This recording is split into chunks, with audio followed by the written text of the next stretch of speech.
ఆదికాండము 26వ అధ్యాయం.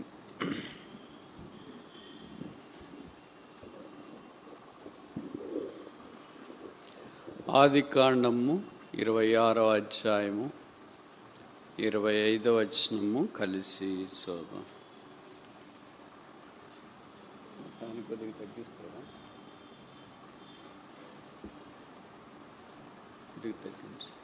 ఆదికాండము 26వ అధ్యాయము 25వ వచనం.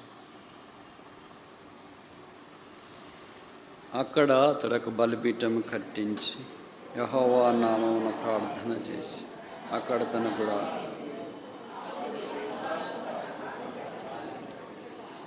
ఇంకోసారి చూద్దాం. అక్కడ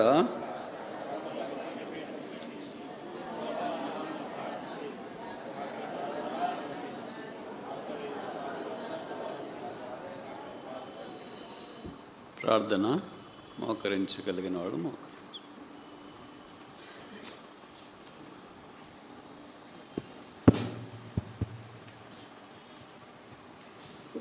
ప్రేమగల తండ్రి, యేసు నామమును బట్టి స్తోత్రాలు. యెరూషలేము ప్రార్థన మందిర ఆవరణములో ఈ సంవత్సరము ఫిబ్రవరి మాసం వారాంతములో సజీవులమై కొంతమంది మీ వాక్యము చుట్టూ వచ్చే అవకాశం అనుగ్రహించినందుకు మీకు స్తోత్రాలు. ఉదయకాలం నుండి మీ ప్రజల ఆయా పనులు బాధ్యతలు తలిసిపోయినా ఈ సాయంకాలం మీ పాదాల దగ్గర కూర్చుండి మీ మాటల చేత తృప్తి పొంది మీ సన్నిధి చేత ధైర్యపరచబడి ప్రోత్సహించబడి మీ ద్వారా ఆదరించబడి క్షేమాభివృద్ధి పొందినట్లు సమీప దూర ప్రాంతాల నుండి వచ్చిన వారిని బట్టి స్తోత్రాలు. వాతావరణం కొంత ప్రతికూలంగా ఉన్నా కొంతమందికి వచ్చే మనస్సు, సమయము, అవకాశము, ఆధిక్యత కలిగించినందుకు వందనాలు చెల్లిస్తున్నాం. ప్రతికూల పరిస్థితిని బట్టి రాలేకపోయిన వారిని కరుణించము. అన్నీ అనుకూలంగా ఉండి రాలేకపోయిన వారిని కూడా మీరు జ్ఞాపం చేసుకోమని ప్రార్థన చేస్తున్నాము. పాటల ద్వారా ఇచ్చిన ప్రోత్సాహాన్ని బట్టి వందనం. మీ వాక్యము కూడా దయచేయవలసిందిగా ప్రార్థన చేస్తున్నాము. నన్ను మీ రక్తం చేత పరిశుద్ధపరిచి మీ మాటలు నా నోట ఉంచి ప్రోత్సాహకరమైన సమయము దయచేయము. రక్షణ లేనివారు రక్షణ పొందినట్లు, రక్షణ పొందిన మేము ఆత్మీయమైన ప్రోత్సాహంలోనికి రావనట్లు సహాయం చేయము. మాతో మాట్లాడము. మమ్మల్ని మీ రక్తం చేత కడిగి పరిశుద్ధపరచము. కొంత తాజాదనము దయచేయి, కొంత పురికొల్పు దయచేయి, కొంత ఊరట దయచేయి, కొంత నెమ్మది దయచేయి, కొంత ఆనందము అనుగ్రహించు, కొంత జీవము ప్రవహించినట్లు చేయి, కొంత పరిమళ వాసన దయచేయి, కొంత క్రీస్తు ప్రేమ మాలో పోయి, కొంత క్రీస్తు మనస్సు, కొంత క్రీస్తు స్వభావము, క్రీస్తు ఆలోచనలు అనుగ్రహించమని ప్రార్థన చేస్తున్నాం. పడిపోయిన మమ్మను లేవనెత్తండి. మానస్థితిలో ఉన్న మమ్మను బ్రతికించండి. నిర్జీవంగా ఉన్న మాకు జీవం పోయండి. మమ్మల్ని చూస్తే, మమ్మల్ని గురించి తలస్తే ఏ ఒక్కరికి వ్యర్థ ప్రోత్సాహం కలగదని ఎరుగుదుము కనుక దేవా జ్ఞాపం చేసుకొనండి. నరపుత్రుడా, ఈ ఎముకలు తిరిగి బ్రతకగలవా? నీకే తెలియని ప్రభువా. కనుక మీ స్వరం వినపడ చేసి బ్రతికించండి. ఈ నది ఎక్కడ పారునో అక్కడ సమస్తము బ్రతుకునని వాక్యంలో రాశారు కదా. పారే నదిగా మమ్మల్ని చేయండి తండ్రి. నీ వాక్యము పాడుచుండగా మేము బ్రతుకున్నట్లు చేయండి. మీ రక్తం చేత నన్ను కడిగి పరిశుద్ధపరిచి నా నోరు సున్నతి చేసి అవసరమైన మాటలే నోట ఉంచండి. అనవసరమైన మాటలన్నీ తీసేయండి తండ్రి. అలాగే మీ ప్రజలకు ప్రోత్సాహం, పురికొల్పు కలిగించు. వందనములు చెల్లిస్తూ మీ రక్తం చేత మమ్మల్ని ఆవరింప చేయండి. ప్రతి విధమైన అపాయము కీడు నుండి తప్పించండి. ఏ తెగులు నీ యొద్దకు రాదు, ఏ అపాయము నిన్ను సమీపించిన మాట నెరవేర్చు. యేసు నామమున ప్రార్థిస్తున్నాము తండ్రి, ఆమేన్.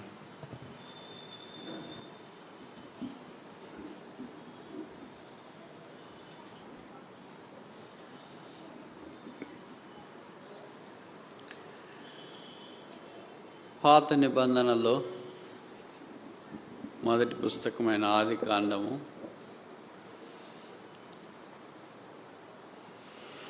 బైబిల్ అంతటికి ఒక ముందు మాట, నారుమడి, విషయ సూచిక, విజ్ఞాన దీపిక, ఉపోద్ఘాతము, వేరు వ్యవస్థ, ఆధ్యాత్మిక ఆరంభం. నలుగురు వ్యక్తులు ఆదికాండంలో మనకు పరిచయం.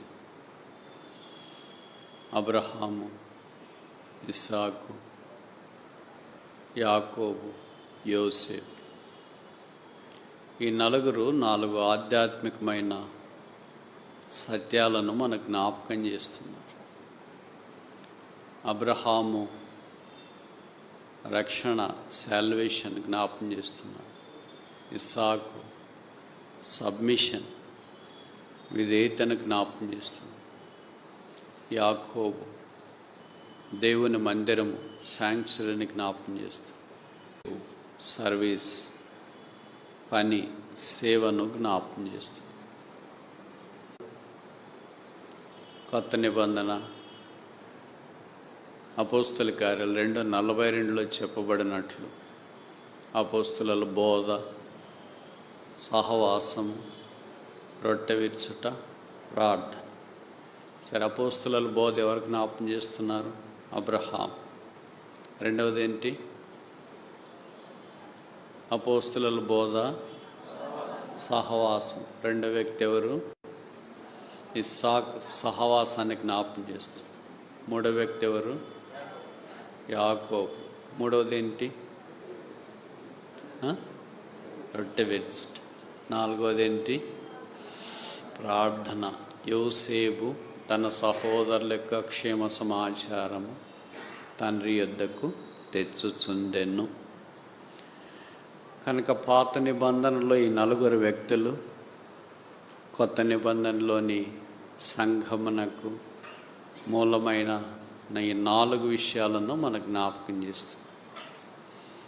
కనుక మనకు బైబిల్ కొంత అర్థం కావటానికి, నేర్చుకోవటానికి, ఆత్మీయమైన పురికొల్పు పొందటానికి పాత నిబంధనలోని మొదటి పుస్తకమైన ఆదికాండం చాలా కీలకం. ఈ నలుగురు వ్యక్తుల జీవితాల్లో దేవుడు చేసిన కార్యములు కూడా చాలా కీలకం. మీరు అనుమతిస్తే 26వ అధ్యాయం 25వ వచనంలో రాయబడిన మాటను మనం ఈ దినము రేపు జ్ఞాపకం చేసుకుంటూ కొన్ని సంగతులు నేర్చుకోవటానికి ప్రయత్నం చేస్తాం. అక్కడ ఒక బలిపీఠం, అక్కడ ఒక గుడారం, అక్కడ ఒక బావి. ఒక్కొక్క పూట ఒక్కొక్కటి మనం నేర్చుకుందాం. ఈరోజు అక్కడ బలిపీఠము కట్టి, ఎక్కడో కడితే కాదు, ఎవరికో కడితే కాదు, అతడికి, అక్కడ అతడికి. కనుక అక్కడ కట్టాల. ఎక్కడ?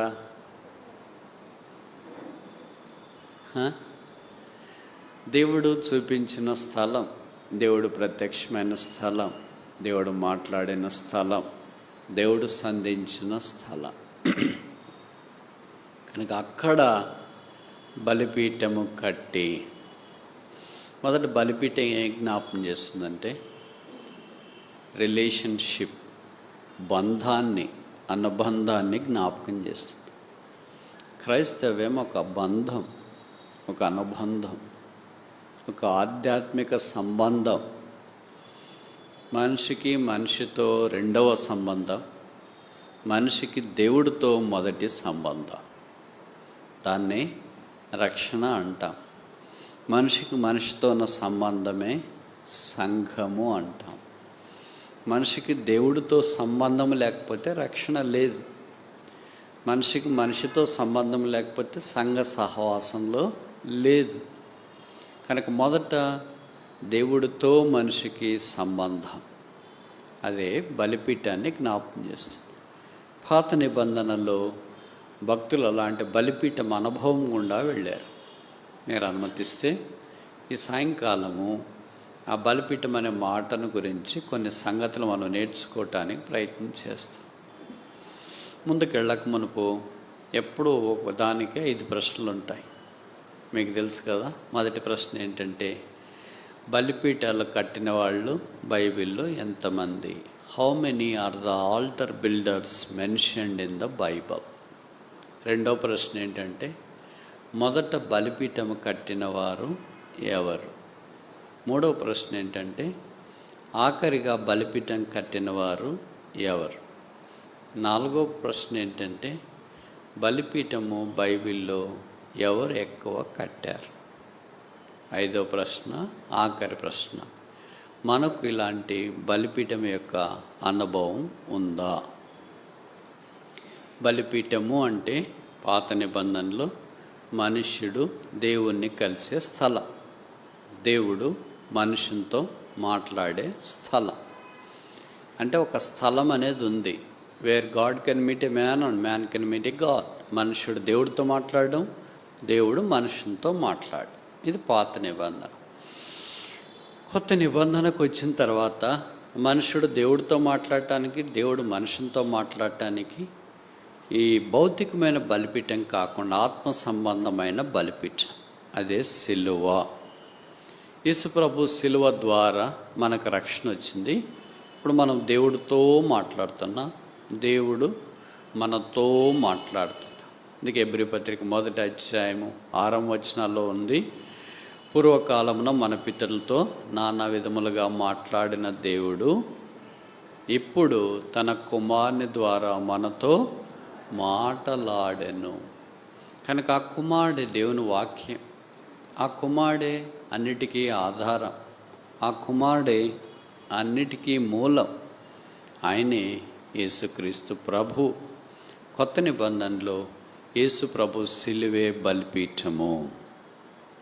పాత నిబంధనలో బలిపీఠము సిలువకు ఛాయగా ఉన్నది, సిలువకు ముంగుర్తుగా ఉన్నది, సిలువకు ఒక నీడగా కనిపిస్తుంది. ఇప్పుడు ఆ సిలువ అనుభవం కొత్త నిబంధనలో వారికి తెలుసు, పాత నిబంధన వారికి తెలియదు. అందుకనే వారు దేవునితో సంబంధంలోనికి రావటానికి బలిపీఠం కట్టారు. ఇప్పుడు 5 ప్రశ్నల్లో మొదటి ప్రశ్న, బలిపీఠాలు కట్టిన వారు బైబిల్లో ఎంతమంది? జవాబు మీరు చెప్తారా, నేను చెప్పాలి? సరే, మిమ్మల్ని చిన్న చిన్న ప్రశ్నలు అడిగితే బాగుండదు కదా, నేనే చెప్తా. 14 మంది. 14 altar builders are mentioned in the scriptures. 14 మంది బైబిల్లో పాత నిబంధనలో బలిపీఠాలు కట్టి, కొత్త నిబంధనలో బలిపీఠం కట్టవలసిన అవసరం లేదు. ఎందుకంటే యేసుప్రభువే మన బలిపీఠం. యేసుప్రభు రానంత దాకా మనుష్యుడు దేవుడితో మాట్లాడటానికి బలిపీఠాన్ని నిర్మించాడు. మొదట బలిపీఠం కట్టిన వ్యక్తి నోహు. అందరికంటే ఎక్కువ బలిపీఠాలు కట్టిన వ్యక్తి అబ్రహాం, 4 కట్టాడు. ఇప్పుడు మొదట బలిపీఠాలు అనే దానికంటే మొదట 5 వ్యక్తులు కట్టిన బలిపీఠాలు మనం చూడటానికి ప్రయత్నం చేస్తాం. ఆదికాండము 8వ అధ్యాయం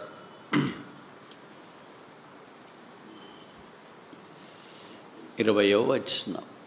జెనసిస్ చాప్టర్ 8 వర్స్ 20. ఆదికాండము 8వ అధ్యాయము 20వ వచనం. అతడు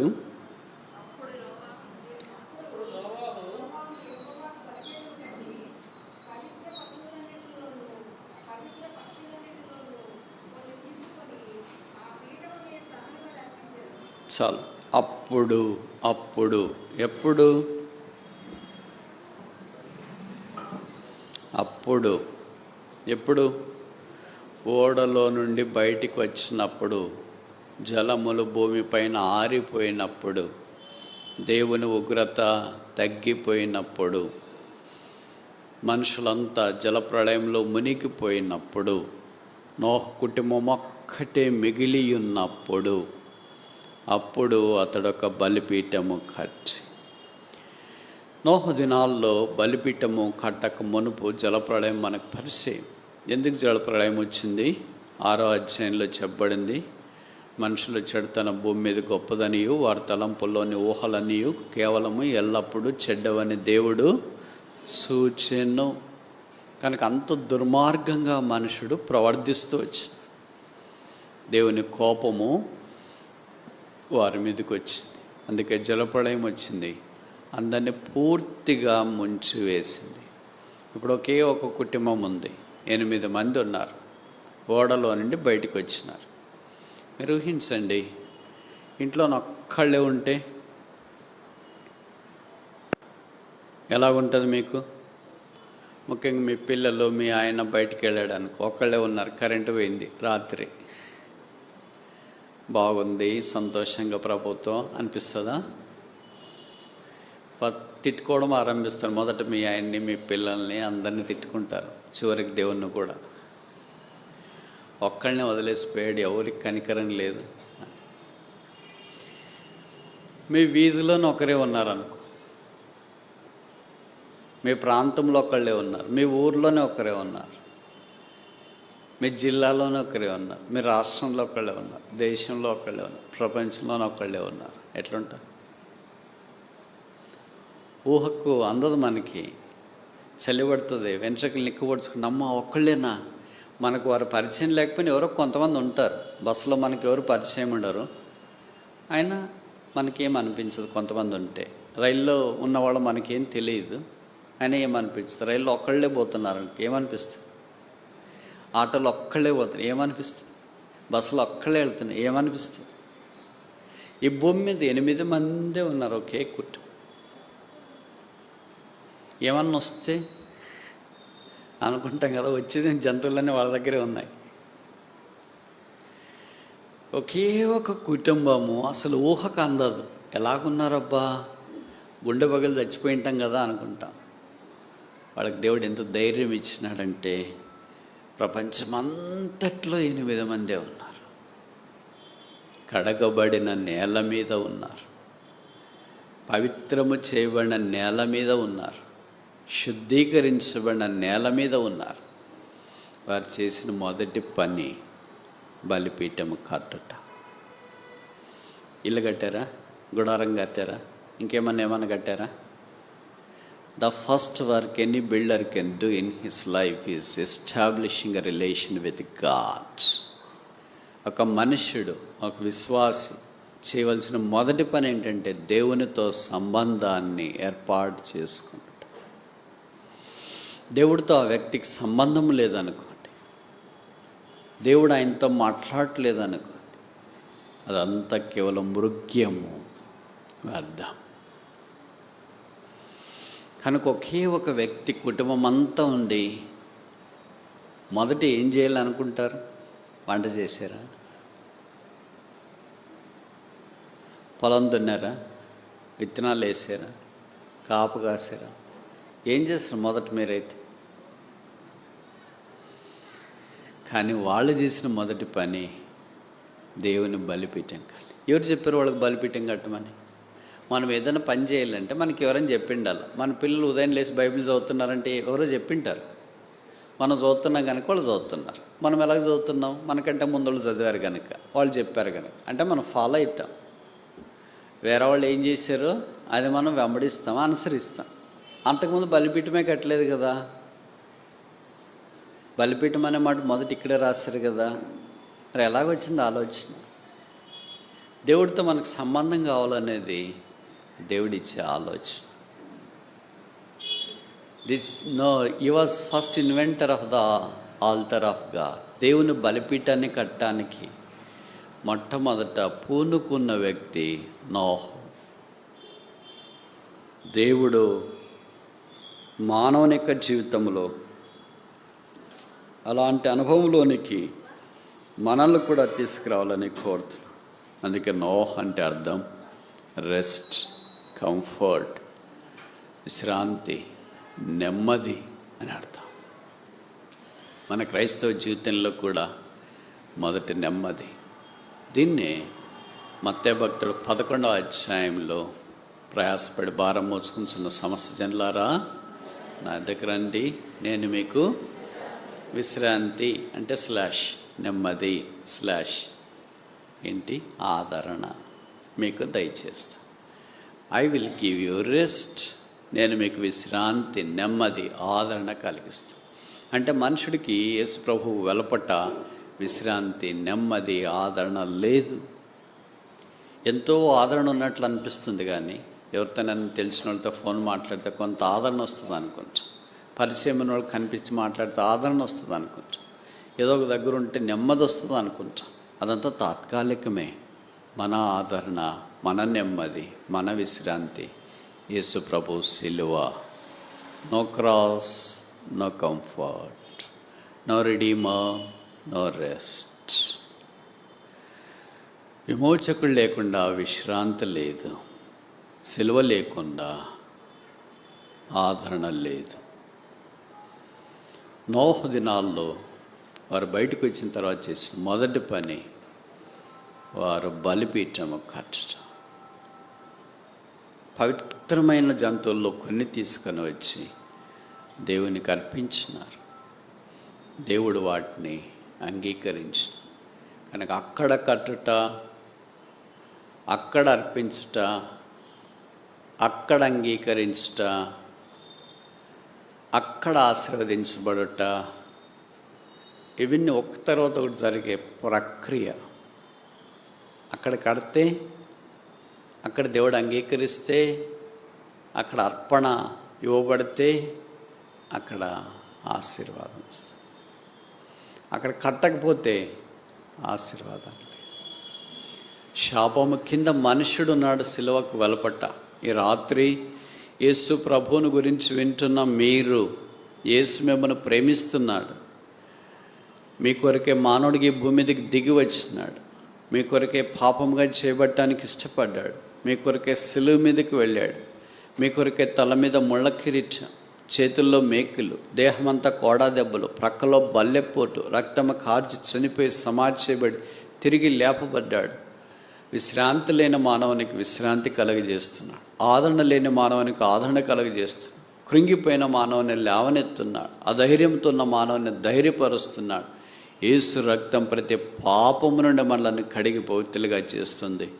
జీవితంలో పోరాడుతున్నావా, ఓడిపోయావా, కృంగిపోయావా, కృషించిపోయావా, ఇక ఈ బ్రతుకు వల్ల లాభం లేదు, నాకు భారమయ్యాను, కుటుంబానికి భారమయ్యాను, ఇంటికి భారమయ్యాను, సమాజానికి భారమయ్యాను, ఊరికి భారమయ్యాను, భూమికి భారమయ్యాను, అందరికీ భారమయ్యాను, నేను చచ్చిపోతే బాగుండని అనుకుంటున్నావా? నువ్వు చావకుండగా నేను బ్రతికించడానికి నీ కొరకు దేవుడు చనిపోవటానికి భూమి మీదకి దిగి వచ్చినాడు. అందుకే బైబిల్లో రాయబడింది, ఆయన మనలను ప్రేమించి తను తాను అప్పగించుకొనెను. ఆయన పేరే యేసు. రోమపత్రిక 5వ అధ్యాయంలో చెప్పబడింది, దేవుడు మన ఏళ్ళ తన ప్రేమను వెల్లడిపరుచున్నాడు. ఎట్లనగా మనం ఇంకా పాపలమైండగా, బలహీనమైండగా, భక్తిహీనమైండగా, శత్రులమైండగా యుక్త కాలమైన క్రీస్తు మన కొరకై చనిపోయాను. Christ died for us, you need not die for yourself. ప్రభువు మన కొరకే చనిపోయాడు కనుక నీకు నువ్వు చనిపోవాల్సిన పని లేదు, నువ్వెవరి కొరకు చనిపోవాల్సిన పని లేదు. Because Christ died for us. క్రీస్తు మన కొరకై చనిపోయి, ఆయన మరణంలో శక్తి ఉంది, ఆయన సమాధి లేచడం ద్వారా శక్తి ఉంది, ఆయన పునరుత్థానంలో శక్తి ఉంది. ఆయనే దేవుని శక్తి. ఈ రాత్రి యేసు నెరుగుదవా? యేసు శిలువ దగ్గరికి వచ్చావా? పాపక్షమాపణ మారమనసు పొందావా? నోహను ఆశీర్వదించినట్లు దేవుడు నిన్ను ఆశీర్వదించాలని కోరుతున్నాడు. కడగబడిన భూమి మీద దేవుడితో అనుభవంలోనికి రావాలని దేవుని ఉద్దేశం. ఇప్పుడు రక్షించబడిన మనం, కడగబడిన జీవితాల్లోనికి వచ్చిన మనం ఆ భూమి అంతా కడగబడింది. కడగబడిన భూమి మీద మొట్టమొదటి చేసిన పని ఏంటి? బలిపీఠం కట్టట. విత్తనాలు వేయడం కాదు, తోట పెంచడం కాదు, ఇంకేదేదో చేయడం కాదు. దేవుడితో సంబంధం, దేవుని జ్ఞాపకం చేసుకున్నట. కనుక మన హృదయాలు కూడా రక్షించబడిన తర్వాత ఇప్పుడు దేవుడి కొరకు జీవించడానికి అవసరమైన బలిపీఠం మన హృదయంతరంగంలో వ్యక్తిగతంగా, కుటుంబముగా, సంఘముగా కట్టట చాలా ప్రాముఖ్యం. కనుక దీనికి మనం ఒక పేరు పెడదామా? ఆల్టర్ ఆఫ్ సాల్వేషన్, రక్షణ బలిపీఠము. దేవుని ప్రజలముగా మనం ఈ రక్షణ బలిపీఠాన్ని అనుభవిస్తూనే ఉండాలి. ఇది జీవితాంతం ఉండే ప్రక్రియ. అందుకే దీనికి రాయబడింది నిత్య రక్షణ, ఎటర్నల్ సాల్వేషన్. అందుకే ఈ రక్షణ ఎబ్రీ పత్రికలో చెప్పబడింది గ్రేట్ సాల్వేషన్, గొప్ప రక్షణ. ఇది మనం చాలా తేలిగ్గా అనుకుంటాం. ప్రమాదంలో ఉన్నవాడికి తెలుస్తుంది బయటపడిన తర్వాత. సముద్రంలో చెరువులో పడిపోయిన వాడు ఎవరో గజీతిగాళ్ళు వచ్చి రక్షించినారనుకో, వాడికి తెలుస్తుంది ఆ రక్షణకు విలువ, ఎలాగ రక్షించబడి ఎలాగ ప్రాణాపాయంలో నుండి తప్పించబడ్డాడు. మిగతా చుట్టుపక్కల వాళ్ళందరికీ మామూలుగానే తెలుస్తుంటాం. కానీ అలాగ పాపంలో జీవిస్తున్న మనం, పాతాళం వైపు వెళ్తున్న మనల్ని యేసు రక్తం ద్వారా కడిగి పరిశుద్ధపరిచి ఆయన రక్షణ ఆశీర్వాదంలోనికి తెచ్చిన. అందుకే ఈ గొప్ప రక్షణ లక్ష్య పెట్టక ప్రభువును యేసునందు విశ్వాసం ఉంచు. రెండవ బలిపీఠం ఆదికాండం 13వ అధ్యాయం.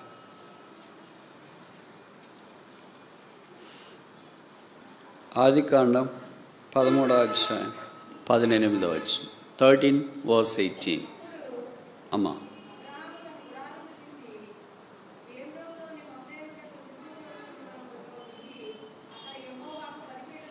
అక్కడ ఈ మాటలు ఆలకిస్తున్నారా? అప్పుడు అక్కడ, అప్పుడు అక్కడ, అప్పుడు అక్కడ.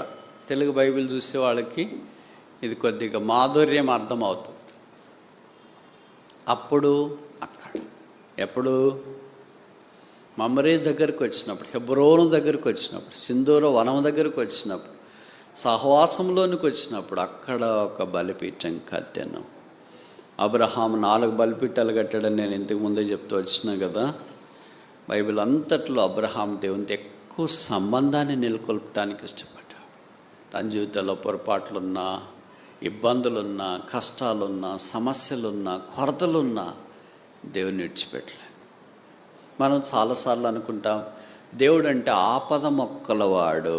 నేను ఆపదలో ఉంటే నాకు సాయం చేస్తే దేవుడు, నేను ఆపదలో ఉన్నప్పుడు నాకు సాయం చేయకపోతే ఆయన దేవుడు అని అనుకుంటాను. దేవుడు అయిన తర్వాత సాయం చేయకుండా ఎలాగుంటాడు? ఆయన పేరే సహాయకుడు. Is the helper. ఆయన మనకు సహాయం చేయటానికే ఇష్టపడతాడు. ఒక తండ్రి కుమార్తెకి సాయం చేయకుండా ఉంటాడా? తల్లి కుమారుడికి సాయం చేయకుండా ఉంటారా? ఉండరుగా. భౌతికమైన తల్లిదండ్రులే వారి పిల్లలకు సహాయం చేయడానికి ఎంతో ఊబిళ్ళూడుతుంటే పరలోకపు తండ్రి, మీ పరలోకపు తండ్రి అని బైబిల్లో రాశారు. మరి మన పరలోకపు తండ్రి మనకు సహాయం చేయకుండా ఎలాగుంటాడు? ఖచ్చితంగా సహాయం చేస్తాడు. ఆయన ఏమీ చేయకపోవడం కూడా ఒక సహాయమే. ఒకసారి చెప్పనా, మేము చాలా కాలం ప్రార్థన చేస్తున్నామండి, దేవుడు ఏం చేయట్లేదంటే ఏం చేయకపోవడం కూడా ఒక చేయడమే. అది మనం ఏమనుకుంటామన్నా అదే జరిగితేనే దేవుడు సాయం చేసినట్లు అనుకుంటాం. అట్లేం లేదు. ఏం జరగకపోవడం కూడా దేవుని యొక్క సహాయం. అది ఎలాగో మనకు అర్థం కాదు, తెలియదు, బోధపడదు. కానీ యోహాను 13లో చెప్పాడు, నేను చేయనది నీవు ఇప్పుడు ఎరగవు కానీ తర్వాత తెలుసుకుంటావు. తర్వాత తెలుస్తుంది మనకు అర్థమైతే విషయాలు. అయ్యో నేను పలానాది కోరుకున్నాను, దేవుడు అది ఇచ్చింటి పాటికి నేను ఏమైపోయి ఉంటానో. దేవుడు అది ఇకపోవడమే నాకు మేలైంది, నా ప్రార్థన వినకపోవడమే మేలైంది, నాకు సాయం చేయకపోవడమే మేలైంది. చూడండి, చాలాసార్లు ప్రభా నన్ను తీసుకొని మనం ప్రార్థన చేసిన, మీరు చేసినారు లేదా నేను చేసిన. దేవుడు ఆ ప్రార్థన ఆలకించింటే ఇప్పటికి ఇక్కడ ఉండంగా, ఆలకించకపోవడమే మంచిది. మన కష్టాల్లో, ఇబ్బందుల్లో, బాధల్లో, వేదనలో ఉన్నప్పుడు ఏం చేస్తాం? మరి ఇంకా దిక్కుదోచక ఫైనల్ మనకు అదే అల్టిమేటం. కానీ దేవుడు తాను సర్వశక్తి కలిగిన వాడై అబ్రహాముకు తను బయలుపరుచుకున్నాడు. అబ్రహాము తన దేశం నుండి వేరయ్యాడు, ప్రజల నుండి వేరయ్యాడు, బంధువుల నుండి అందరి నుండి వేరయ్యాడు. ఆల్టర్ ఆఫ్ సెపరేషన్, ప్రత్యేకమైన జీవితం కొరకు బలిపీఠం. మన జీవితంలో కూడా ఆత్మ సంబంధమైన వాటి కొరికే ప్రత్యేకత అవసరం. Where there is no separation, there is no sanctification. ప్రత్యేకమైన జీవితం లేకపోతే పరిశుద్ధమైన జీవితం కలిగి ఉండలేము. Sanctification and separation are linked together. ప్రత్యేకమైన జీవితం, పవిత్ర జీవితం ఇద్దరు స్నేహితులు, జోడు గుర్రాలు, జంట నగరాలు, కౌల పిల్లలు, 2 చేతుల మాదిరి, 2 కాళ్ళ మాదిరి, 2 కళ్ళ మాదిరి, 2 చెవుల మాదిరి, 2 పెదవుల మాదిరి. ఏ చెవి మంచిదంటే ఏం చెప్పాలా? ఏ కన్ను మంచిదంటే ఏం చెప్పాలా? ఏ కాళ్ళు బాగుంటాయంటే ఏం చెప్పాలా? ఏ చేతులు బాగుంటాయంటే ఏం చెప్పాలా? అలాగే ప్రత్యేకమైన జీవితం, లోకములో నుండి, లోక పద్ధతులు, లోక ఆచారాలు, సాతాను సంబంధ కార్యములన్నిటి నుండి మనం బయటకు వచ్చినప్పుడు దేవుడు మనల్ని పరిశుద్ధపరుస్తుంటాడు. Sanctification is the continuous process.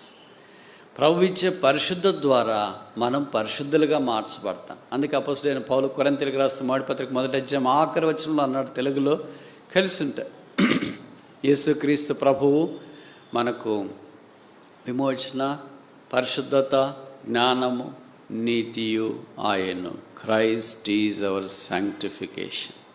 క్రీస్తే మన పరిశుద్ధత. బైబిల్లో రాయబడింది, నేను పరిశుద్ధుడై ఉన్నాను గనుక మీరును పరిశుద్ధులై ఉండు. Be holy as I am Holi.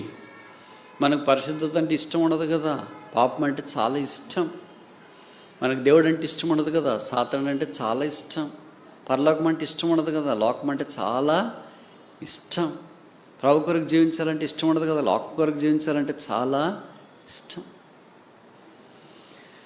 Abraham ఎన్నో వేల సంవత్సరాల క్రితం లోకమంతా వేరుగా జీవిస్తున్నప్పుడు తనొక్కడే ప్రభు కొరకు జీవించాడు. అందుకే అపోస్తలుల కార్యాలు 7వ అధ్యాయంలో స్టెఫెను అనే భక్తుడు ప్రసంగం ఆరంభించినప్పుడు అబ్రహాముతో ఆరంభించిన, మన పితడైన అబ్రహాము మెసొపొతామియాలో కాపురం ఉన్నప్పుడు మహిమగల దేవుడు అతనికి ప్రత్యక్షమై. ఎవరైనా ప్రసంగం ఆరంభించేటప్పుడు ఎక్కడ ఆరంభిస్తాము? మీరు కొన్ని ప్రసంగాలు ఆదాముతో ఆరంభిస్తాం కదా, అందరికీ ఆదామే దొరికినాడు, మరి ఏం చేయాలి? మనం పైకి పరలోక రాజ్యానికి వెళ్ళిన తర్వాత ఆదాం అంకుల్ అంటాడు, ఏంట్రా నన్ను పట్టుకుని వాయించేస్తున్నాను, ఎక్కడ చూసినాను. పర్లేదులేండి అంకుల్, ఏమనుకోవద్దండి, సారీ ప్లీజ్.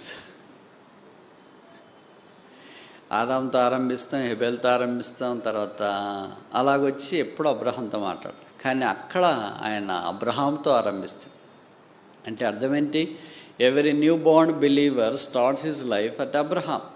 కొత్తగా జన్మించిన ప్రతి ఒక్క వ్యక్తి అబ్రహాముతో జీవితం ఆరంభిస్తున్నాడు, అంటే విశ్వాసంతో ఆరంభిస్తున్నాడు అని అర్థం.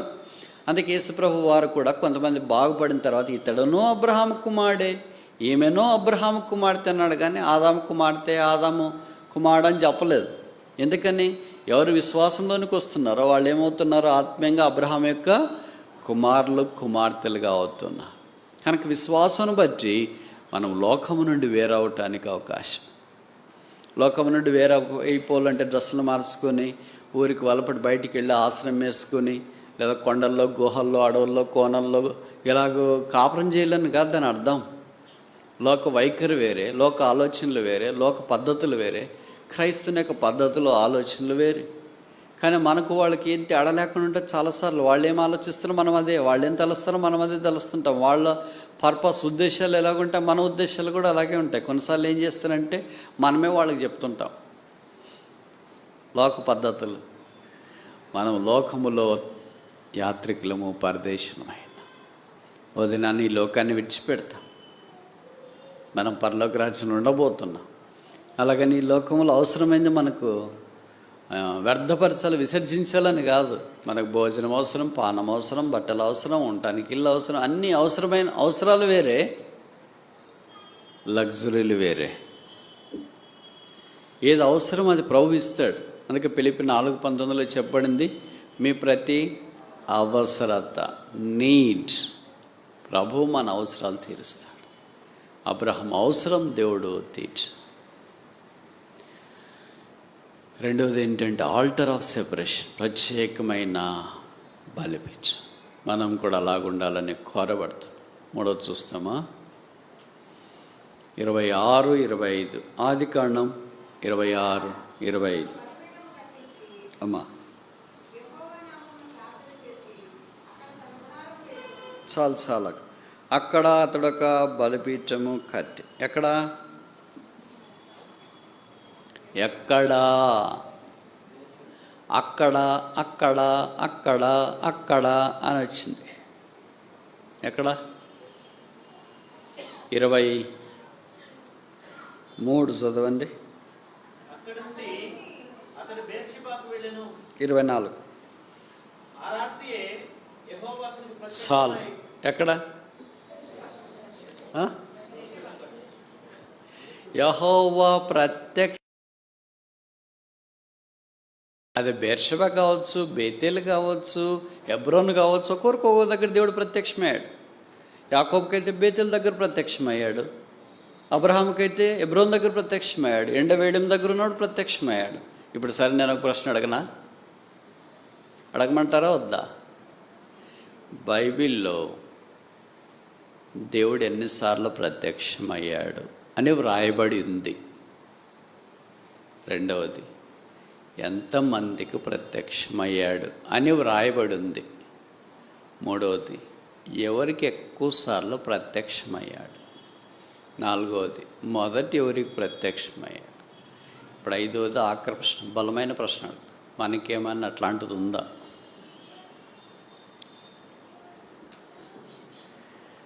ఆ మాట చదివినప్పుడంతా నాకు ఎట్లా వాళ్ళంతా పులకరిస్తుంది. అబ్బా, నన్ను గురించి కూడా ఈ మాట రాయబడింటే ఎంత బాగుండు. దేవుడు అబ్రహామునకు ప్రత్యక్షమై, యాకోబునకు ప్రత్యక్షమై, ఇస్సాకుకు ప్రత్యక్షమై అని రాయబడిన మాట నన్ను గురించి కూడా రాసింటే ఎంత బాగుండు అని అనిపిస్తుంది. మనకి ఎవరు ప్రత్యక్షమైతే ప్రత్యక్షతలు. పౌలు కొత్త నిబంధనలో నాకు కలిగిన ప్రత్యక్షతలో నేను అతిశయించకుండానట్లు ఆయన రాస్తే, ఆయనకేమో ప్రభుని గురించిన ప్రత్యక్షతలు, మనకేమో సైతాను లోకాన్ని గురించిన ప్రత్యక్షతలు. ఇంకా మనం ఏం చేస్తాం? బ్రదర్, ప్రభు మాట్లాడుతున్నాడండి, ఏం చేస్తాం? ప్రభు మాట్లాడతాడా? దయ్యం మాట్లాడతాడు. యెహోవా అతనికి ప్రత్యక్షమై. సరే, ఇప్పుడు జవాబు చెప్పనా? దాదాపు 40 సార్లు యెహోవా ప్రత్యక్షమైనని రాయబడి. ప్రత్యక్షము, దేవుని ప్రత్యక్షత అనుభవించిన వాళ్ళు లేదా వారికి ప్రత్యక్షమైన 15 మందికి. మన సంగతి ఏంటి? జీవితంలో అదొక్కటి ఒకసారి నాకు జరిగితే చాలనిపిస్తుంది. అంతటా యెహోవా అతనికి ప్రత్యక్షమై. ఇప్పుడు కొత్త నిబంధనలో యేసుక్రీస్తు ప్రభువే మన ప్రత్యక్షత. అందుకే యోహాను సువార్త 1వ అధ్యాయంలో మనకేం కనిపిస్తుందంటే, ఆయన కృపా సత్య సంపూర్ణుడుగా మన మధ్య నివసించి. ఇప్పుడు తీతుకు రాష్ట్ర అపోస్తలుడైన పౌలు 2వ అధ్యాయంలో అంటాడు, దేవుని ఎడల, మానవుని ఎడల దేవునికున్న, చదండి 15-16 తీతు పత్రిక 2వ అధ్యాయము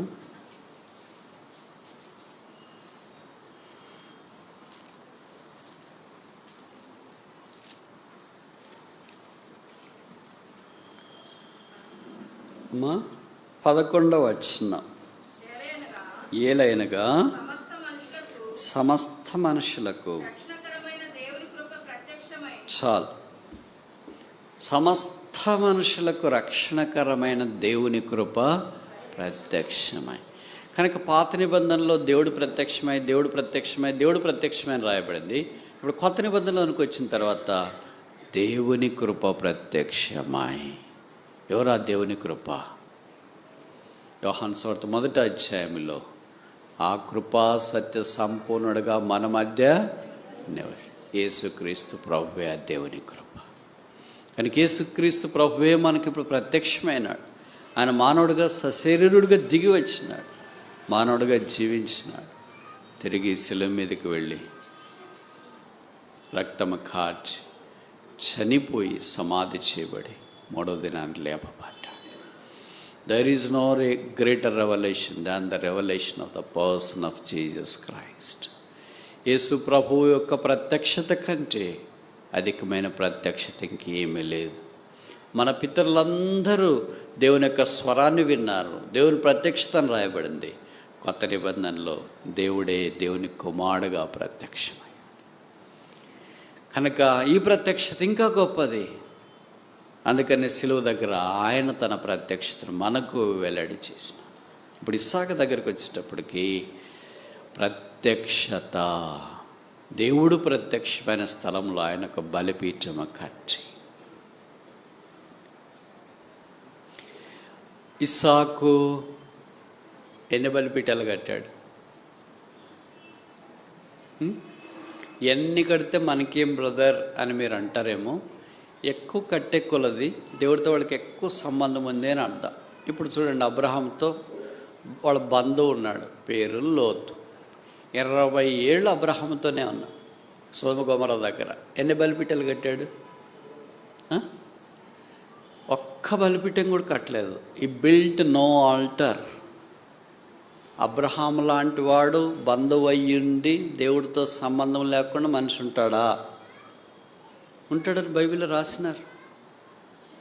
కనుక మనం కూడా చెప్తాం, పలానా వాళ్ళు మాకు పేరు పెట్టారు, పలానా వాళ్ళు బాప్తిసం ఇచ్చినారు, పలానా వాళ్ళ ద్వారా బలం పొందినాము, పలానా వాళ్ళ ద్వారా ఇలాగే అన్నీ బాగానే ఉన్నాయి.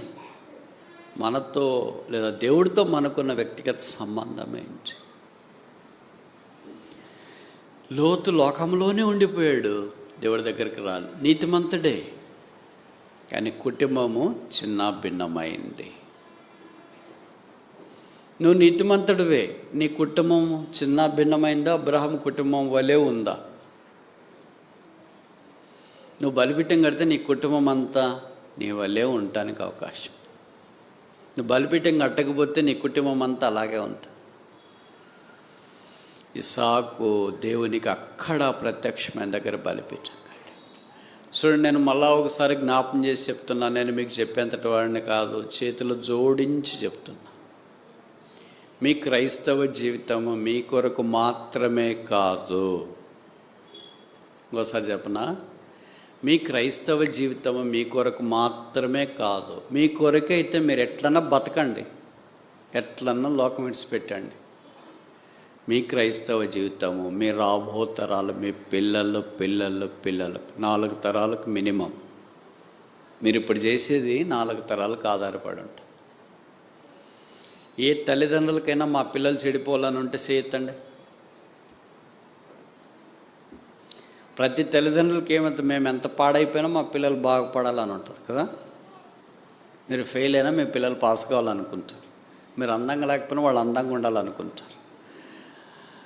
మీకు చదువు రాకపోయినా వాళ్ళకి చదువు రావాలనుకుంటారు. మీకు ఏం లేకపోయినా వాళ్ళకి అన్నీ ఉండాలనుకుంటారు. అది తల్లిదండ్రులకు మనసు.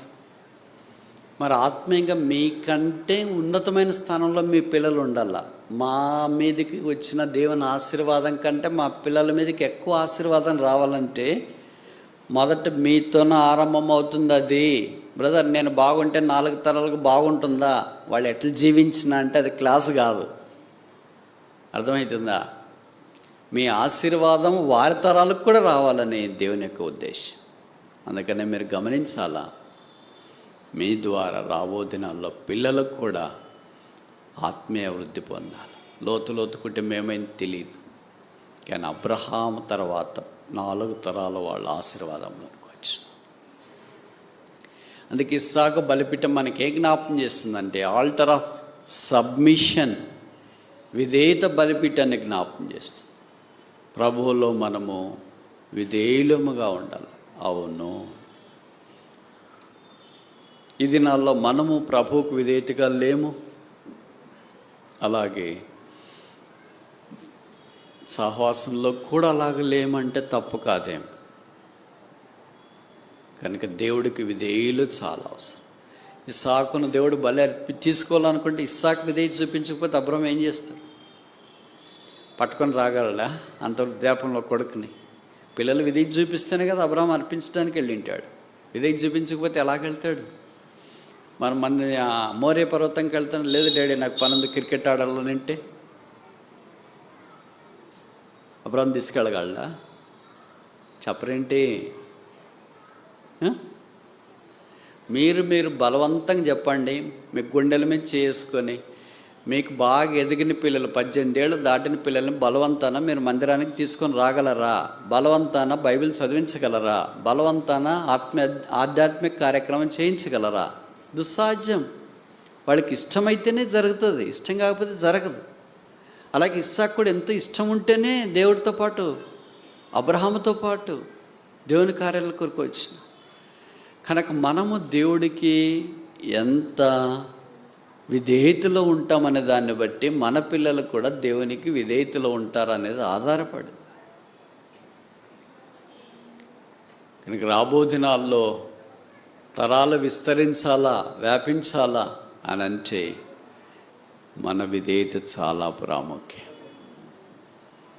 అందుకే భగత్ సింగ్ గారు కేవలం 3 అక్షరాలతోనే దేవుని మీద ఆధారపడి బలమైన పరిచయం చేసినాడు. మొదటి అక్షరము ఎస్ లార్డ్, సరే ప్రభువా. రెండవ అక్షరము నో, కాదు. మూడవ అక్షరము ఆల్ రైట్, పర్లేదు. మనం ఇవే చేస్తామా? ఇది తప్ప అన్నీ చెప్తాం, శాటభారతం. ఏం రాలేదంటే చాలా కారణాలు ఉన్నాయిలేండి దానికి చెప్పటానికి. పాయింట్ టు పాయింట్ అనవసరం. మిగతాదంతా చెత్త, గడ్డి, కర్ర, కొయ్యకాలు. ఇంత అవసరం ఏముంది? అందుకే నేరుగా పాత దినాల్లో 20 ఏళ్ల క్రితము మన సావాసంలో ఎలాగుండదండి, పలానా బ్రదర్ అక్కడికి సరే వెళ్ళలేదు అనుకోండి, నేను వెళ్ళలేకపోతున్నాను, ఓకే సరే. ఇప్పుడు అట్లా కాదు, అక్కడికి వెళ్ళండి అంట. ఎక్కడికా? వెళ్ళాలనే ఉంది బ్రదర్, కానీ ఏం బ్రదర్ అంటే దానికి సాగదీసి కృష్ణా మాదిరి అట్లా తిరిగి నది నాం సాగరో గతి. అటు కాదు, వెరీ పాయింట్ టు పాయింట్. అందుకనే బైబిల్లో రాయబడింది, మీ మాట అవునంటే కాదంటే. అలాంటి మాటకు విధేయత అని పేరు. దేవుడు అబ్రహామును పిలిచినాడు, అబ్రహామా. అయ్యో ప్రభు తర్వాత వస్తున్నాడు, ఇప్పుడు చాలా పనులు ఉన్నాయి, అసలు శారత్తో పర్మిషన్ తీసుకురావాలని చెప్పలే. ఎస్ లార్డ్, చిత్తం ప్రభువా. దేవుడు లోతును పిలిచినాడు, లోతు అలా కాదు ప్రభువా, అక్కడికి వెళ్ళమంటావేంటి? అక్కడ కాదు ప్రభువా, ఇక్కడ ఒక చిన్న స్థలం ఉందిలే ప్రభువా. ప్రభువా అంటేనే ఉన్నాడు, కానీ ఆయన వర్షన్లు ఆయనకున్నాయి. మనం కూడా ప్రభువా అని పిలుస్తూనే ఉంటాము. మన పద్ధతులు, మన వర్షన్లు, మన ఆలోచనలు, మన ఐడియాలు, మన సంకల్పాలు అన్నీ మనకుండానే ఉంటాయి. A person who calls him a Lord has no free will. ప్రభువా అని పిలుచువాడు తన ప్రభువు యొక్క ప్రభుత్వానికి పరిపూర్ణంగా విధేయుడు. అలాంటి విధేయుడు కాని వాడిని ఆయన ప్రభుత్వంలో ఎలాగుంటాడు? ఉండడం సాధ్యమేనా? మనం ప్రార్థనలో మాత్రం ఒక్కోళ్ళు ప్రార్థన చేస్తే 20 నిమిషాలు చేసి, ఎన్ని నిమిషాలు మీరు చేసినారు మీరు గుర్తుపెట్టుకోండి. ఎన్నిసార్లు మీరు ప్రభు అంటారో కూడా గుర్తుపెట్టుకోండి. ఎన్నిసార్లు ఆ ప్రభుకి సరే ప్రభు అని చెప్పినారో కూడా మీరు గుర్తుపెట్టుకోండి. నాకు తెలిసి లేదనుకుంటా కదా. ఈ ప్రభు అనే దైవికమైన పదం తార్సువాడైన సౌలు దమస్క్ మార్గంలో వెళుతున్నప్పుడు ప్రభు ఆయనకు ప్రత్యక్షమై ఆయనతో మాట్లాడటానికి పూనుకున్నాడు. అప్పుడు తార్సువాడైన సౌలు పలికిన మొదటి మాట, లార్డ్ హూ ఆర్ట్ దౌ, ప్రభువా నీవెవడవు. కనుక ఆయన ప్రభుత్వం కిందకి మనం రావాలి. ప్రభుత్వం ఏం చేస్తుందంటే, ఆయన ప్రభుత్వం మన నుండి విధేయత కోరుతుంది. No submission, no blessing. విధేయత లేకపోతే ఆశీర్వాదం. అందుకే మన జీవితంలో చాలామందికి సంతోషం లేకపోవటానికి రక్షణానందం అంటారు, ది జాయ్ ఆఫ్ సాల్వేషన్. కారణం ఏంటంటే కుయుక్తి, వంకరతనము, అది లేనిపోని మాటలు మాట్లాడడం, కప్టప్ మాటలు, లేని వాటిని పుట్టించి వ్యర్థమైన మాట, ఇవన్నిటిని బట్టి ఏమైపోయిందంటే రక్షణానందం వెళ్ళి. అందుకే 51వ కీర్తనలో దావీదు అన్నాడు, రక్షణానందం నాకు మరలా కలిగించు. ఇప్పుడు ఎన్ని బలిపీఠాలు చూసాము? ఎన్ని చూసామమ్మా? 3. మొదటిది ఏంటి? ఆల్టర్ ఆఫ్ సాల్వేషన్, రక్షణ బలిపీఠము. ఎవరు కట్టారు? నోహ్ కట్టారు. రెండవది ఏంటి? ఆల్టర్ ఆఫ్ సెపరేషన్, ప్రత్యేకత కొరకైన బలిపీఠం. ఎవరు కట్టారు? అబ్రహాము కట్టారు. మూడవది బలిపీఠము ఆల్టర్ ఆఫ్ సబ్మిషన్, విధేయత బలిపీఠం. ఎవరు కట్టారు? ఇస్సాకు కట్టాడు. నాలుగోది చూస్తామా? ఆదికాండం 35:7 అనుకుంటా. అమ్మా చదవండి.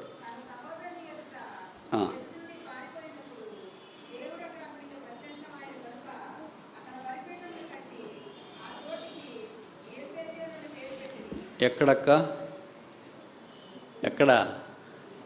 అక్కడ. ఎక్కడక్కడంటే దేవుడు అతనికి, చూడండి మాట ఎంత చక్కగా రాశారు కదా. అబ్రహామునకు దేవుడు ప్రత్యక్షమై, ఇస్సాకుకు దేవుడు ప్రత్యక్షమై, యాకోబుకు దేవుడు ప్రత్యక్షమై, అక్కడ దేవుడు అతనికి ప్రత్యక్షమైనందున దేవుని ప్రత్యక్షత వారు చూస్తూ వచ్చిన ఆ స్థలం నాకు ఎల్బెతేల్ అని పేరు పెట్టాను. యాకోబు ఎన్ని బలిపీఠాలు కట్టాడు? ఎన్ని కట్టాడు? ఎవరు ఎన్ని కడితే మనకేముంది, మనం కడితే కదా అనుకుంటాం కదా. అందుకే కుటుంబం అంతా తీసుకొని వచ్చిన 35వ అధ్యాయంలో రాయబడింది, మనము లేచి బేతేలునకు వెళ్ళుదాము. మనము లేచి, నేను కాదు, నేను ఒక్కడ రావడం గొప్ప సంగతి కాదు, మనము కుటుంబం అంతా రావడం గొప్ప సంగతి. అందుకే ఈ సంవత్సరం మీకు వాగ్దానాలు కూడా ఇచ్చింటారు కదా, కుటుంబ వాగ్దానాలను తీసుకుంటారు. కొంతమంది ఏం వాగ్దానం వచ్చింది ఇస్తారంటే మీకు మర్చిపోయింటారు. వాళ్ళు బైబిల్ ఎక్కడో పడిపోయి ఉంటాయి, కొన్ని ఎక్కడ ఇళ్లలో పడిపోయి ఉంటాయి, కొన్ని ఎక్కడో పడిపోయి ఉంటాయి, కొన్ని డ్రైనేజ్లో పడిపోయింది, ఎక్కడ పడిపోయింది తెలియదు. ఇప్పుడు వాళ్ళు గుర్తు చేసుకుంటుంటారు. అందుకే నేను ఒక చిన్న సలహా మీకు ఇవ్వాలని కోరుతున్నాను. మీకు కూడా తెలుసు అనుకుంటా, కొంతమంది పాటిస్తుంటే చాలా మంచిది. మీకు ఇవ్వబడిన మొదటి కుటుంబ వాగ్దానం, తర్వాత యజమానుడు, యజమానురాలు, పిల్లల వాగ్దానాలు అట్లా వరుసగా రాసుకోండి. లేదా కంప్యూటర్ ఉంటే టైప్ చేసుకోండి. దాన్ని A4 సైజ్ పేపర్లో ప్రింట్ తీసుకోండి. దాన్ని ఎల్ ఫోల్డర్ అంటే లామినేట్ లేదా ఒక ప్లాస్టిక్ కవర్లో లామినేట్ చేసుకోండి. ప్రతిరోజు ఉదయం కానీ రాత్రి కానీ కుటుంబ ప్రార్థన చేసుకునేటప్పుడు వరుసకు చుట్టూరు కూర్చున్నప్పుడు వాగ్దానాల పేపర్ అంతా అక్కడ పెట్టుకొని ఎవరు ప్రార్థన చేస్తారో వాళ్ళు, బ్రదర్ ప్రార్థన చేస్తే బ్రదరు, సిస్టర్ చేస్తే సిస్టర్, పిల్లలు చేస్తే ఎవరు ప్రార్థన చేసినా వాగ్దానాలన్నీ క్లెయిమ్ చేయండి. అలాగే మీకు వాగ్దానాలు గుర్తుంటాయి. రెండోది, మనం వాగ్దానాలు ఎత్తిపట్టి ప్రార్థన చేస్తాం కనుక ప్రభువు వాగ్దానాలు చేసింది నెరవేర్చడానికి సమర్థుడు. అర్థమైంది అనుకుంటా. ఈ పద్ధతి మీరు చేయకపోతే చేయటానికి ప్రయత్నం చేయండి. ఇది ఎవరికి వర్తిస్తుంది అంటే కుటుంబ ప్రార్థన చేసుకునే వాళ్ళకి వర్తిస్తుంది. మేము కుటుంబ ప్రార్థన ఎప్పుడో మానేసినామనే వాళ్ళకి ఇదేం వర్తించదు. ఆ స్టేజ్ దాటిపోయినామనే వాళ్ళకి కూడా ఇది వర్తించదు. మా కుటుంబం లేదనే వాళ్ళకి కూడా ఇది వర్తించదు. సరే, అట్లాంటి మా మనసాక్షి వాత వేయబడింది అనే వాళ్ళకి కూడా ఇది వర్తించదు. ఇది ఎవరికి వర్తిస్తుంది అంటే ప్రాథమికంగా ఆత్మీయంగా ఇంకా మేము మొదటి దశలోనే ఉన్నాము. దేవుడు మాతో మాట్లాడాలా, మా ప్రార్థన ఆలకిస్తాడు, దేవుడు మాకు ఇచ్చిన వాగ్దానాలు నెరవేర్చాలనే వాళ్ళకి మాత్రమే వర్తిస్తాడు. అలాంటి వాళ్ళు ఈ ప్రయత్నాలు మీరు చేయొచ్చు. అప్పుడు దేవుడి యొక్క అద్భుతం ఎలాగ జరుగుతుంది చూడండి. యాకోబు అలాగో దేవుని సన్నిధిలో వాగ్దానం ఇచ్చి, దేవుని వాగ్దానాలు కోరి, అందుకే ఇక్కడ 35లో అన్నాడు కదా, నా శ్రమ దినమందు నాకు ఉత్తరం ఇచ్చిన దేవుడు. శ్రమ దినమందు ఆయన ఉత్తరం ఇచ్చేది. ఆ దేవుని కొరకు యాకోబు ప్రార్థన చేసిన. యాకోబు దేవుని మందిరానికి వచ్చిన, మందిరం యొక్క సమృద్ధిని ఆయన అనుభవించిన. అందుకనే దేవుని ప్రజలు సహవాసముగా చేరరావటానికి ప్రయత్నం చేయండి వీలైనంత దాకా. బైబిల్లో రాయబడింది కదా, హెబ్రీ పత్రికలో, ఆ దినం సమీపించిన కొలది మీరు సమాజముగా కూడుట మానక. అంటే మానే పరిస్థితులు చాలా వస్తాయి. వర్షాలు వస్తాయి, కరోనా వస్తుంది, ఇంకేంటి ప్రతికూల పరిస్థితులు చాలా వస్తాయి. మానక దేవుని ప్రజలకు కలిసి వచ్చడం ద్వారా ఆత్మ సంబంధమైన ఆశీర్వాదం మనం పొందాం. ఇది ఆల్టర్ ఆఫ్ శాంక్చురీ అంటే దేవుని సంఘం యొక్క బలిపీఠం లేదా పరిశుద్ధ స్థలం అనే బలిపీఠం. 5వ దాకా చూసి ముగిస్తామా? నిర్గమకాండం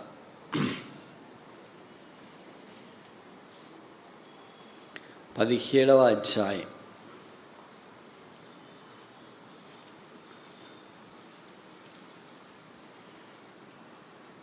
15వ వచనం.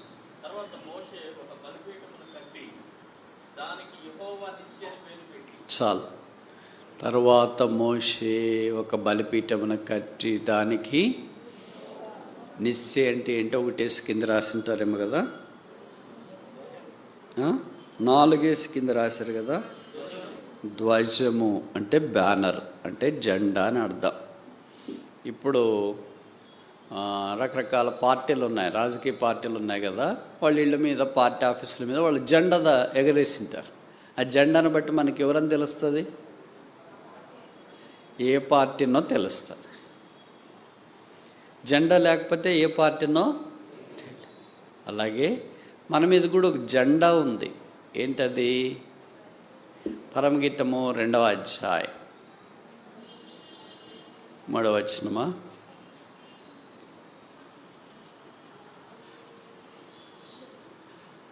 పరమగీతము 2వ అధ్యాయం 3వ వచనం.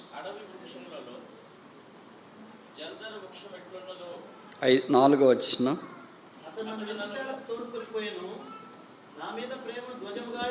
చాలు, నా మీద ప్రేమను. సరే, నేను ఇప్పుడు ఒక ప్రశ్న అడగవచ్చా? అంటే 5 ప్రశ్నలు ఉంటాయి. మొదటి ప్రశ్న, ధ్వజము అనే మాట బైబిల్ ఎన్నిసార్లు రాశారు? మొదట ఎవరికి ధ్వజం? ధ్వజం అంటే బ్యానర్, జెండా. ఆఖరికి ఎక్కడ రాయబడింది? ఎన్ని సందర్భాల్లో ఎవరికి ఎక్కువసార్లు ప్రస్తావించబడింది? మన విషయం ఏంటి? జెండా విజయాన్ని జ్ఞాపకం చేస్తుంది. హిమాలయ పర్వతాలు ఎవరైనా ఎక్కారనుకో భారతీయులు, ఏం బాతారు అక్కడ? జెండా బాత. చంద్రమండలానికి వెళ్ళారనుకో భారతీయులు, ఏం బాతారు అక్కడ? జెండా. భారతదేశం వరల్డ్ కప్లో గెలిచిందనుకో, ఏం పట్టుకొని తిరుగుతారు? కనుక జెండా ఏ జ్ఞాపకం చేస్తుందంటే విజయాన్ని జ్ఞాపకం చేస్తుంది. విజయం లేకపోతే ఏం లేదని అర్థం? జెండా లేదు. లేదా జెండా లేకపోతే ఏం లేదని అర్థం? విజయం. ఇప్పుడు ఎలక్షన్లు ఉంటాయనుకోండి, గెలిచిన వాళ్ళు జెండా పట్టుకొని తిరుగుతారా? ఓడిన వాళ్ళు జెండా పట్టుకొని తిరుగుతారు? మీరు అప్పుడు దాకా ఏం చేస్తారంటే, ఎలక్షన్లు జరిగేదాకా ఊరంతా రకరకాల జెండాలు రెపరెపలాడుతుంటే, అన్నీ ఎర్రవి, పచ్చవి, ఆకి, తెల్ల, అన్నీ. కరెక్ట్ రిజల్ట్స్ వచ్చిన రోజు నెక్స్ట్ చూస్తే ఏ జెండాలు ఉంటాయి? మిగతావన్నీ ఎవరు తీసుకెళ్ళారు? మీరు చూడండి, ఇది బాగా అబ్జర్వ్ చేయండి. ఒక పార్టీ, రాజకీయ పార్టీ ఓడిపోతే, అయ్యో ఓడిపోయాం కదా అని వాళ్ళు వచ్చి జెండాలు బీక్కొని పోరు. ఎందుకంటే ఓడిపోయిన దుఃఖంలో వాళ్ళు ఉంటారు. ఎవరు బీకేశారు మరి? మీరు బాగా అబ్జర్వ్ చేయండి, ఉండదు ఎక్కడ. జెండాలు ఉండవు, ఫ్లెక్సీలు ఉండవు, ఎక్కడ ఉండవు. ఇంకా అవి ఎక్కడ మాయమైపోతాయి? ఏమో, ఎవరు తీసుకెళ్తారో తెలియదు, ఏం జరుగుతుందో తెలియదు. ఎవరు గెలిచినారో వాళ్ళ జెండాలు ఉంటాయి, వాళ్ళ ఫ్లెక్సీలు ఉంటాయి, వాళ్ళ బ్యానర్లు ఉంటాయి, అన్నీ వాళ్ళదే ఉంటాయి. ఓడిన వాళ్ళది ఉండదు. కానీ అన్నీ జరిగేటప్పుడు మాత్రం అందరూ రకరకాల ఊరంతా అవే అనేటట్లు ఉంటాయి. ఇప్పుడు యేసుక్రీస్తు ప్రభు వారు మన పక్షాన సెలవులో విజయం సాధించినాడు. ఆయన జెండా విజయపు జెండా. అతడు నన్ను విందుశాలకు తోడుకొని వచ్చెను, నా మీద ప్రేమను ధ్వజముగా his banner over me was love. ఏ జెండా ఇది? ప్రేమ జెండా. ఏ జెండా ఇది? సిలువ జెండా. ఏ జెండా ఇది? యేసు జెండా. ఏ జెండా ఇది? యేసు రక్తపు జెండా. ఏ జెండా ఇది? పరలోకపు జెండా. ఏ జెండా ఇది? శాశ్వతమైన జెండా, రంగుబోని జెండా, మడత పెట్టబడని జెండా, ఓడిపోని జెండా, సదాకాలం ఉండే జెండా. అదే ఆధ్యాత్మికమైన జెండా, పరిశుద్ధమైన జెండా, దైవికమైన జెండా, ఎప్పుడు నిలిచిండే జెండా. అదే యేసు ప్రభు యొక్క సిలువ విజయం. మోషే అమాలేకీల మీద యుద్ధం చేసినప్పుడు దేవుడు వారికి విజయం ఇచ్చినాడు. విజయాన్ని పురస్కరించుకొని ఒక జెండా కట్టాడు. కనుక మనం కూడా ఈ లోకంలో ఎన్నో విషయాలు ఓడిపోయినా, పడిపోయినా, పాడైపోయినా పర్లేదులే, ప్రభుకు స్తోత్రాలు. నీతిమంతుడు 7 మార్లు పడినా తిరిగి లేస్తాడు. అందుకలా మీకాలో రాయబడినట్లు, సాతానా, శత్రువా, నా మీద అతిశయపడద్దు, నేను పడినా లేస్తా. నన్ను ఆయన నిలవబెట్టడానికి సమర్థుడు. అందుకే బైబిల్లో రాయబడింది, యూదా పత్రిక 24:20, రొట్టెల్లకుండా మిమ్మను కాపాడు, ఆనందముతో ఆయన మహిమ ఎదుట మిమ్మను నిలువబెట్టేది ఆయన్నే. నిలువబట్టడానికి మనం ఇష్టపడాలి. ఒక గుర్రాన్ని నీళ్ళు తాగేదాకా తీసుకెళ్ళగలం, తాగేది గుర్రపు పని. ప్రభు ఇప్పుడు మనం సిలువ దాకా తీసుకొని వచ్చినాడు. సిలువ విజయాన్ని అనుభవించేది దేవుడు మనకు జ్ఞాపకం చేస్తున్న సంగతి. కనుక ఆధ్యాత్మిక జీవితంలో ఈ లోకమనే మహాయుద్ధ సంగ్రామములో అంతిమ విజయం క్రీస్తుదే. ఆ క్రీస్తు ద్వారా మనం విజయోత్సాహంలోనికి వచ్చినాం.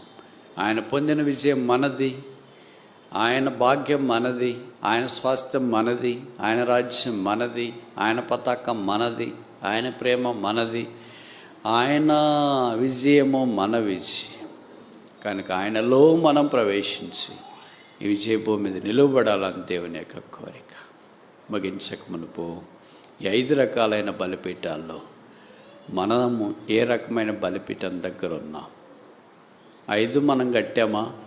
1 కట్టామా? మన సంగతి ఏంటి? ఆల్టర్ ఆఫ్ సాల్వేషన్, రక్షణ బలిపీఠము కట్టకపోతే ఈ రాత్రి ప్రభువైన యేసునందు విశ్వాసం ఉంచు. అప్పుడు మీరును మీ ఇంటి వారును రక్షింపబడతారు. అక్కడ ఆరంభించు. రెండవది, రక్షణ బలిపీఠం దగ్గరికి వచ్చింటే ప్రత్యేకత బలిపీఠం, ఆల్టర్ ఆఫ్ సెపరేషన్, లోకము నుండి వేరే పద్ధతుల నుండి, లౌక్యము నుండి వేరే ప్రత్యేకంగా ప్రభు కొరకు జీవించాలి.